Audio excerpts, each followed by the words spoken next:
You are listening to Something Rather Than Nothing. Creator and host, Ken Vellante. Editor and producer, Peter Bauer. This is Ken Vellante with Something Rather Than Nothing, and really blessed to have the opportunity to talk to Taylor Dean, who's an artist that I just recently encountered and find her work to be amazing. She also just graduated, but I'm not going to talk too long. Taylor Dean, welcome to the show. Thank you so much for having me. Nice to meet you today. Big day just recently in your art studies. Yes, I just graduated with my MFA from Pratt Institute yesterday. Congratulations. Thank you. It's a special time. I can't imagine how much effort and time and mental energy you put into that. Absolutely. That was a lot. All right, Taylor, to the beginning. Were you an artist when you were born? I've been thinking a lot about this question. I do think that I have always had a propensity for the creative. I can remember being a kid and being so enwrapped in my own created worlds and loving my imagination.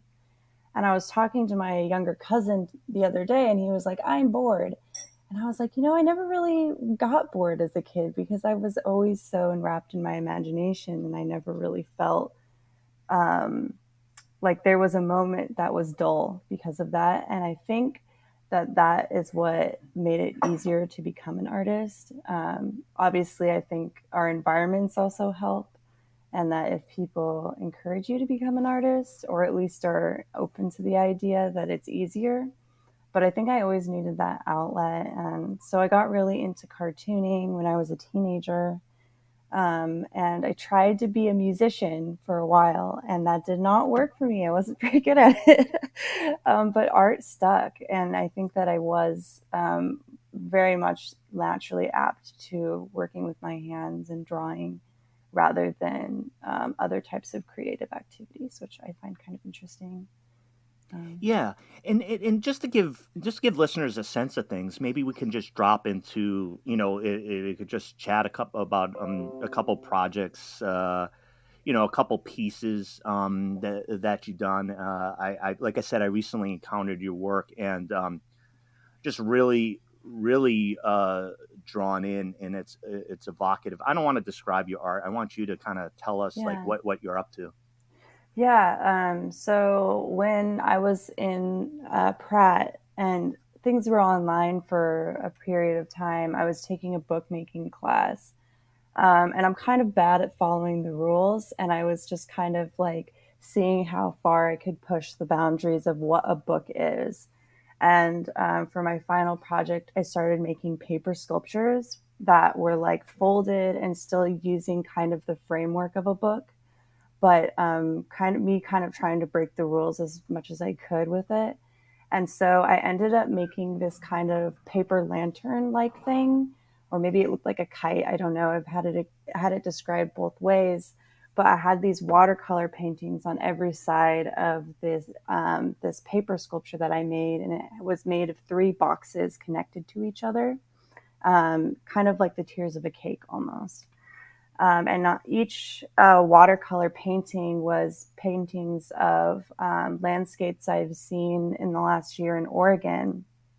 I've been conducting anthropological studies on indigenous ancient art in the Pacific Northwest.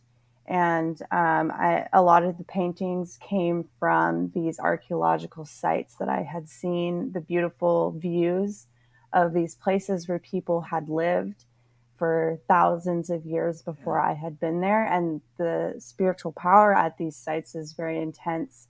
At a lot of these sites, I didn't feel comfortable using the imagery because it didn't feel like it was necessarily for me. But I felt that the landscape also held the same power, or a similar power that these ancient art pieces held. And I really wanted the viewer to feel the the sublime that I felt in that moment, while also kind of getting into this weird paper sculpture moment. And that's kind of what drove the rest of my MFA thesis, were these paper sculptures. I made 2 other paper sculptures for my thesis. One was a pretty large paper star, and then the other one was like a 9-foot tall paper hexagon sculpture that I hung from these series of ropes for my thesis that I had made myself. And I think that paper sculptures are really kind of a new direction for me that I'm really excited about. And I love how it works really well with kind of the graphic design, the Coast Salish design that I've been working in. So I like silkscreen printing a lot. And there was a silkscreen lab at my college, and I was in there all the time. And so I would do digital drawings on my computer using the elements of Coast Salish design. And then I would go onto the silkscreen and just silkscreen that out onto the paper, and then glue it all together. So yeah, that's kind of my most recent body of work right now. Yeah, thank you. I've had the opportunity to learn more about Salish art and come in contact with artists, and it's been a real blessing for me to be able to do that, and to see that world and connect to it. And it just seems, here's the thing, it seems so readily available to me, like on Instagram, and I get to enjoy it and all this type of things, and I kind of like look behind me and be like, do you understand this like incredible art that's being produced? And I've had guests from all around, in some in Oregon, but just I've appreciated the ability to connect with Washington State tribes and such. Taylor, what or who made you who you are? I think my life would not be the same if it wasn't for being a member of the Puyallup tribe. That has made my life so different than what it would have been like, because it's given me a community that I can connect with in a way that I feel a lot of people don't have. And I also have been given a lot of opportunities that I think everyone should have in this country, but they don't. Because of the way that our system is set up. And, I know that I couldn't have gone to college if it wasn't for the opportunities given to me by them. And I really am so thankful for that. It would be very difficult to be the artist that I am today without the training that I've had in the institution.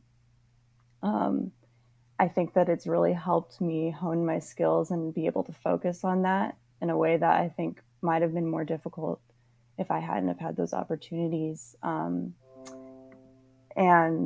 also just the philosophy of the tribe of, you be generous, be giving. I think that's really at the core of my own personal philosophies, is that, you should always give more than you take, and that you should always be generous with everybody around you. And I think that that's not really a lesson that's generally taught in the broader society. And I really try to bring it into my own life however I can. Yeah, and so the kind of reciprocity and investment and support. Gosh, artists are going to be so sensitive to that, right? Because I think there's a huge part of reciprocity in art that I see in my own life. Artists giving to each other, artists teaching each other. And I think that specifically printmaking is really apt for that, because you can make so many, and then printmakers will trade art with each other all the time. And so that's something that I've kind of become keen to as I've gotten older. Hey, Taylor, I get it. Let me know. All right, we're good. Yeah. Okay, cool. That and again, I appreciate your comments around the support. I see artists the question comes up a lot of time when like I ask, were you an artist when you were born? And the answer that artists give a lot of time can like be really indicative of like how you develop, right? Like I was born into a family of artists, but they all like impressionism or, Yeah, that the wasn't me. yeah, no, it wasn't. No. No, my parents are not artists.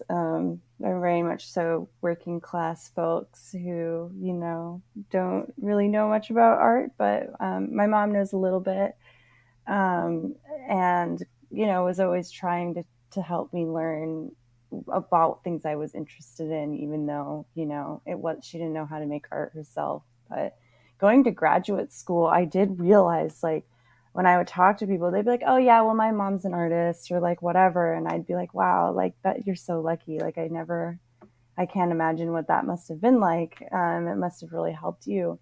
My parents were always very into sports, and I really appreciate them trying to find something I could be interested in. But I think they wanted me to like sports more than they wanted me to like art sometimes.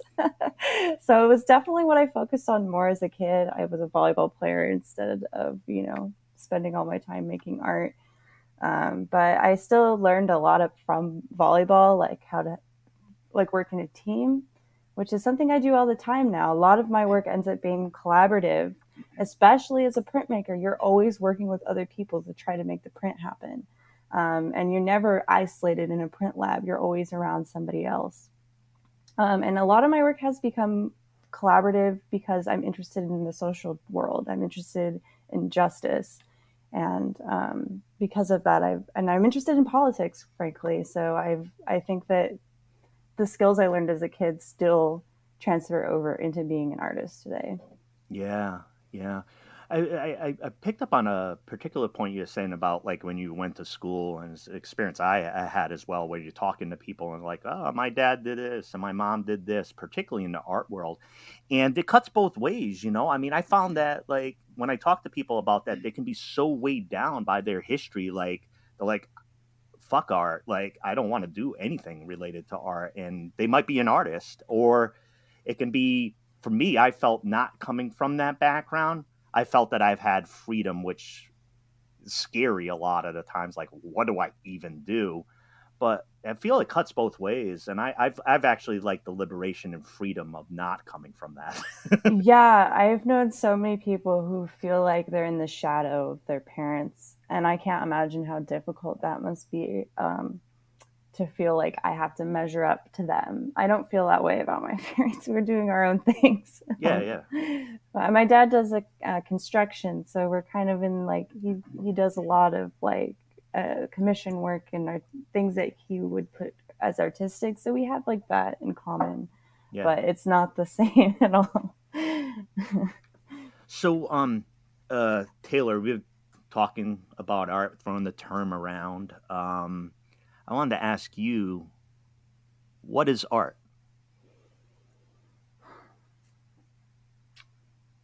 I think it's a very complicated question, because you could say art is any sensory experience, but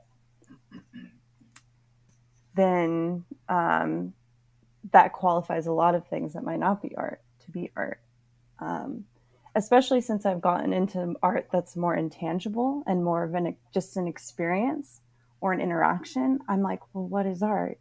It's so hard to define, because I think we've moved beyond art just being an object and being in the realm of objects. So, for example, in the 90s, when artists started making relational art became an interaction between individuals or people who wanted to experience something in an aesthetic realm, but that wasn't just objects, that was something more social. And so I think that we've kind of moved into this realm where most things can be art if they have any kind of aesthetic experience, even if it's in a very abstract way. So yeah, I guess that's my answer. I think that we've like really moved into a weird place with art since we've started making social interactions art. And I think it's really hard to define art once you can kind of say everything in the everyday can potentially be art. It becomes how we perceive it and how we categorize it. Yeah. I got another question, and it has to do about you as an artist in the world. Is what do you think your art is, and what do you think others think your art is? Good question.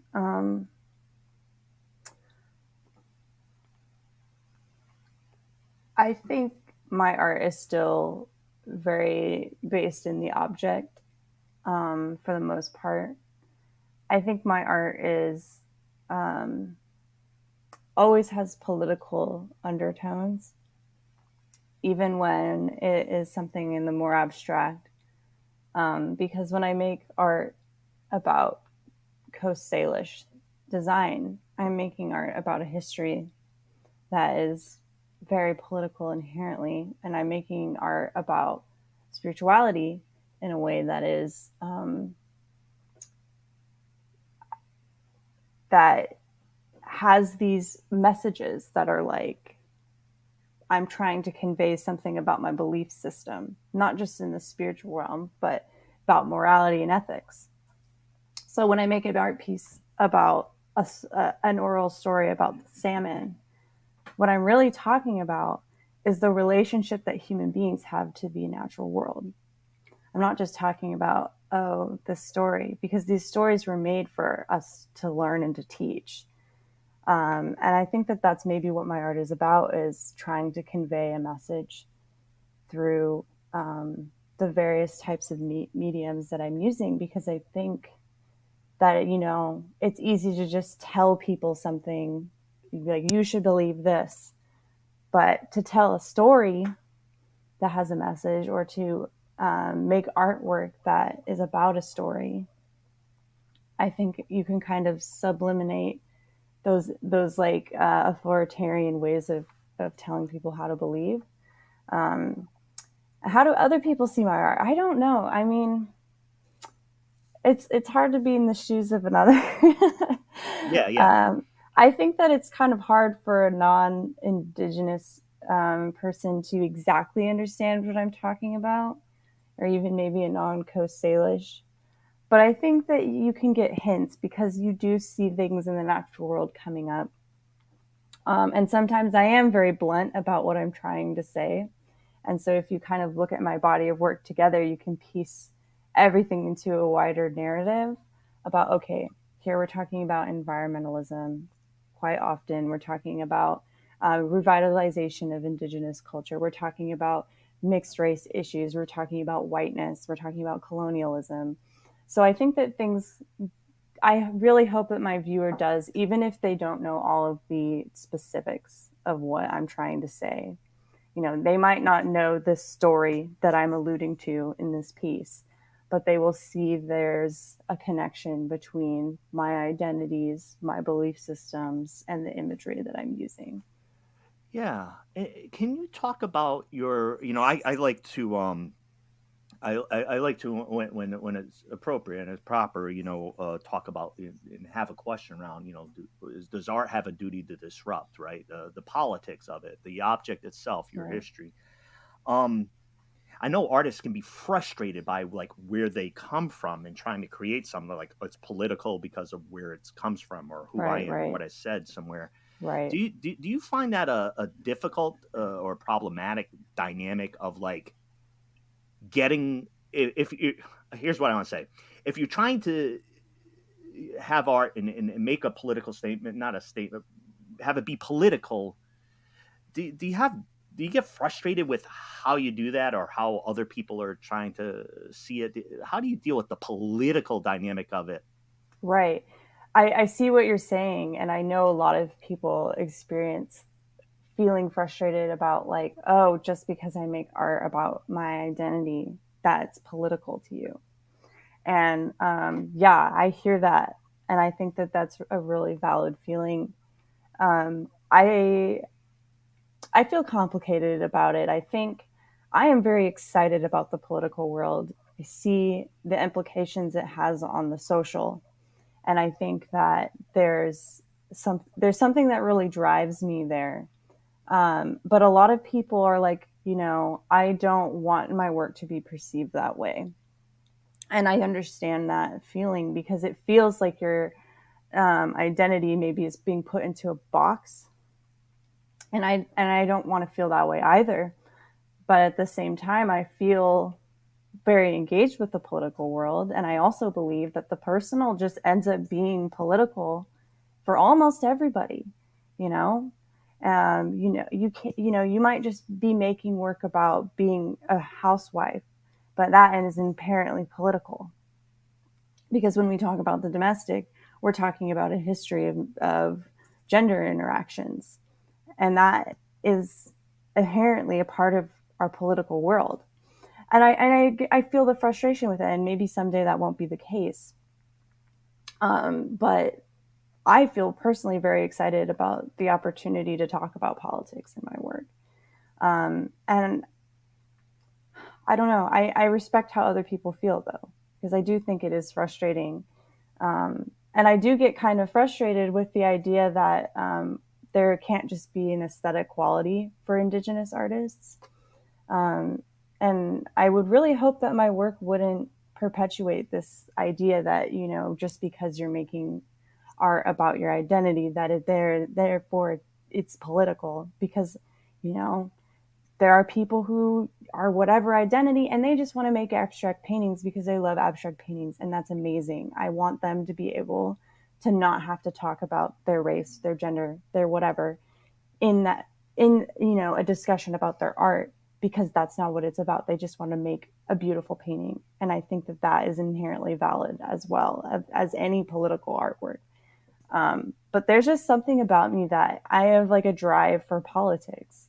I love engaging in local politics, and I want to be a part of that so badly. There's something about it that I'm just like drawn to in a way that I can't describe, because I feel like there's an opportunity there to make a difference in the world. And I really want to be a part of that opportunity because I think I'm apt for it. Yeah, I appreciate your thoughts. I know it's a thing to grapple, and I don't, and tied to identity as well. There was something that you had said, earlier about like categories of like the work you were doing. What is a book, right? And I find that philosophers and people can find like a lot of fertile stuff in like, what is it? Like, is it this or is it that? And I find that a lot with like identity. Like in America, it's like, are you this or are you that? And it's Totally. like, no, Yeah. neither. And Right. I think I'm encouraged recently how there's just greater openness and expression and comfort in moving out of that, politically, because gosh, our system seems dominated by dualities, and I am Right. interested in the boundaries. I'm interested in the borders. Same. Thank you. I mean, that's my life, Yeah. I obviously am extremely white passing, and I've gone through the world assumed a white person most of the time, unless I tell you otherwise.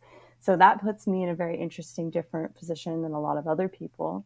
And it's like, I can't divorce my whiteness from who I am, and I can't divorce my nativeness from who I am. And I think that makes people really uncomfortable. And I know I've made a lot of people really uncomfortable in my lifetime. And part of me feels really bad. And then part of me is like, no, screw you. Like this is a conversation that we need to have, because we're stuck in these like binaries, like you said, of like, you are this, you are that, with everything about human beings. You can't be two things at once when the world is so complicated. It's really hard to have any kind of black and white in a world that's like so gray, I think. Yeah. I want to ask now about like you had graduated, and I heard a lot of what you had to say, which is something that I'm very interested in, is like art community and creation and support. Um, do you feel like do you feel do you feel like confident in like that in that support over time in building the relationships amongst artists in a community? Like it seems like you've really felt that, and there's been a lot of, I know for myself, when I'm interacting, the creativity of them runs through me. It's not try to take theirs, but that seems to be a very healthy environment that you expect being around that community. Yeah.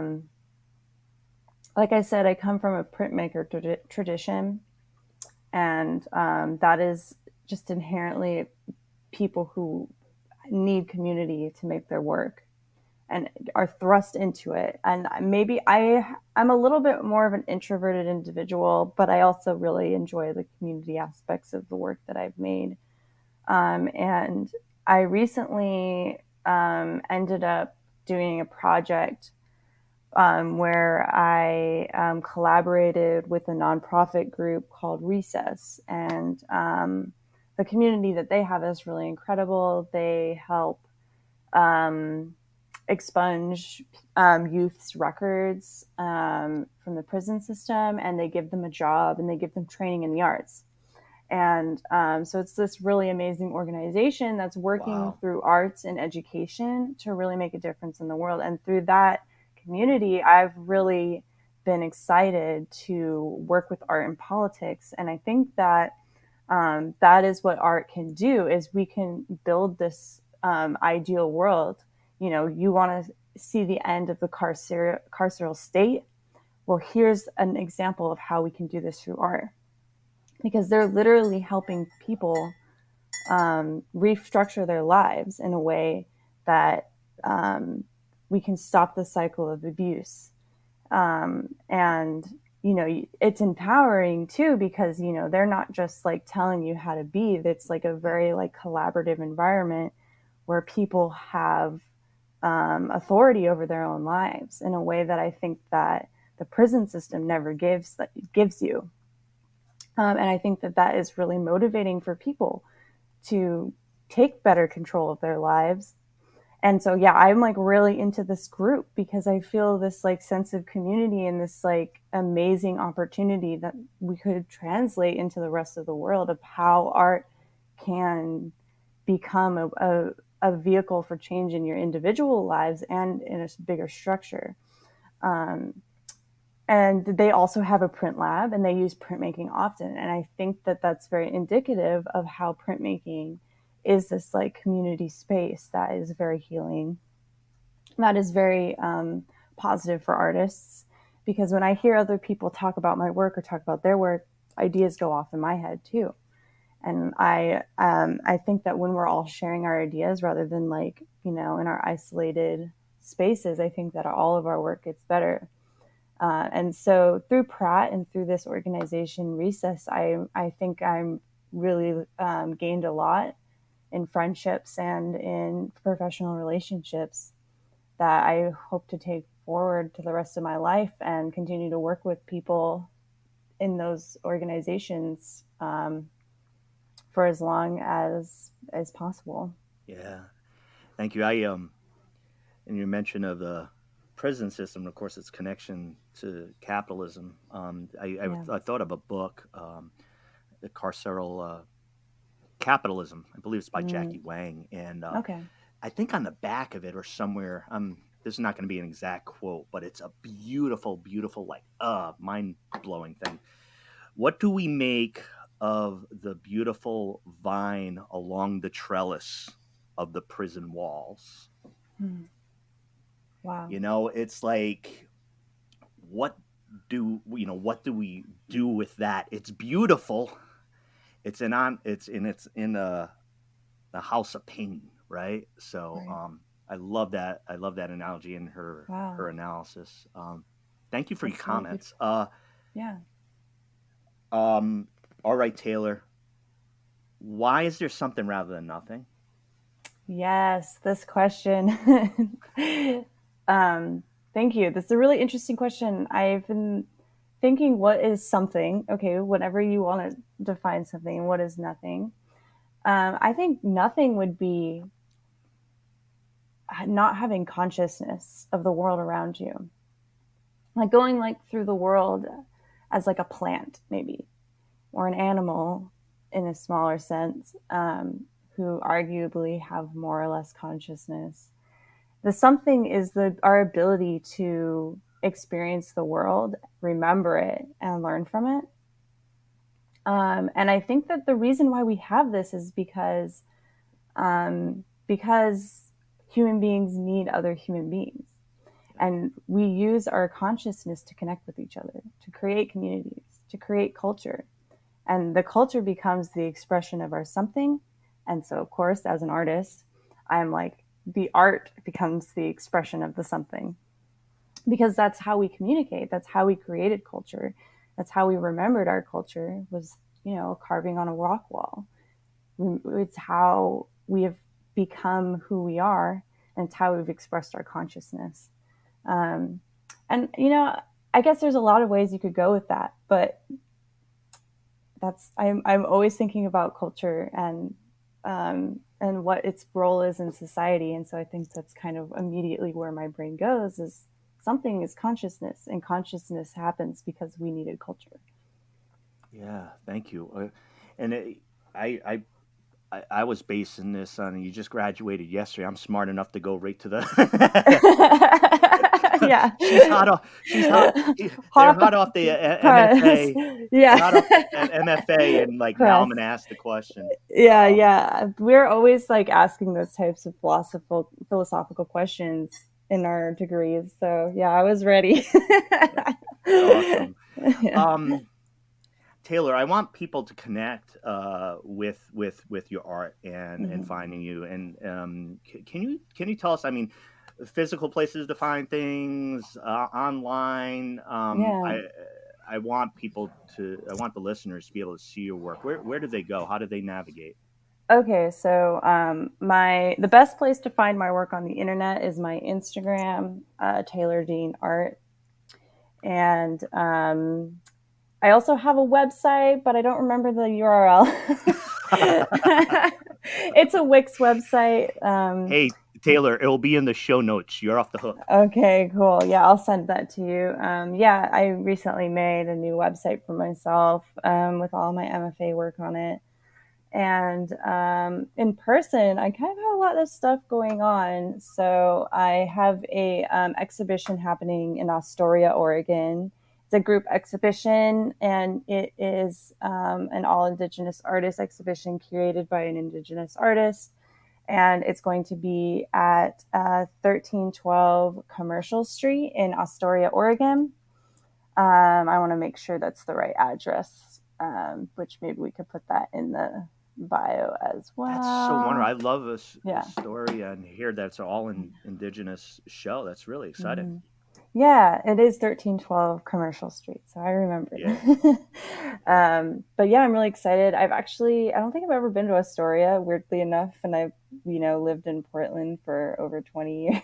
So it'll be fun. I want to take a road trip and kind of go up and down the coast for that show. And then I have another work in Washington.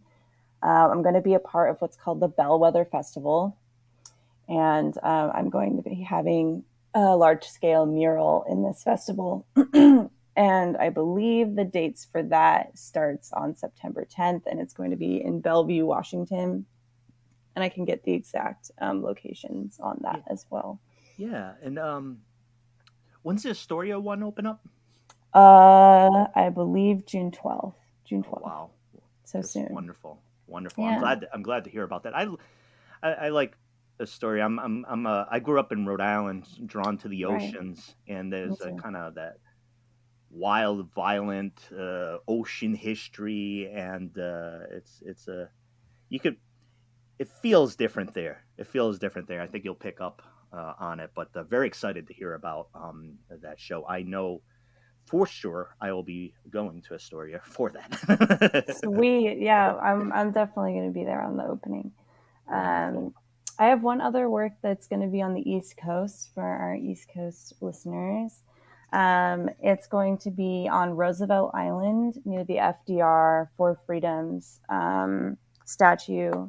And it's a collaborative piece with artist Sean Leonardo, and it's going to be a sculpture.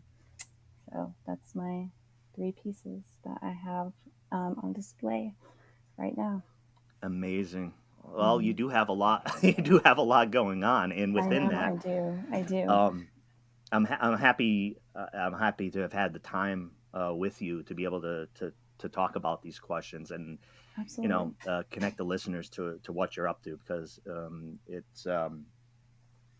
it's exciting. It's exciting, and I like a lot of what you had to say as far as I was able to connect to, as far as the art process, which I'm still new to. So I'm a learner. I'm a learner, Right. and I appreciate learning from you. Of course. I wanted to thank you so much for taking some time and coming onto the podcast. Of It's course. been great to meet you, and I really look forward to seeing a lot more of your artwork. Me too, and I'm excited to continue to listen to your show. I'm really glad that you reached out to me, and this was such an amazing opportunity to just kind of think through what is really going on with me. What am I thinking about? So, Yeah, thank you. it's a cool thing to think. I know it's not a cool 2021 thing. I mean, everybody's screaming like nobody's thinking, but we can take some time to think together. It's totally fine. Absolutely, I agree. Thank you so much, Taylor. Talk to you soon.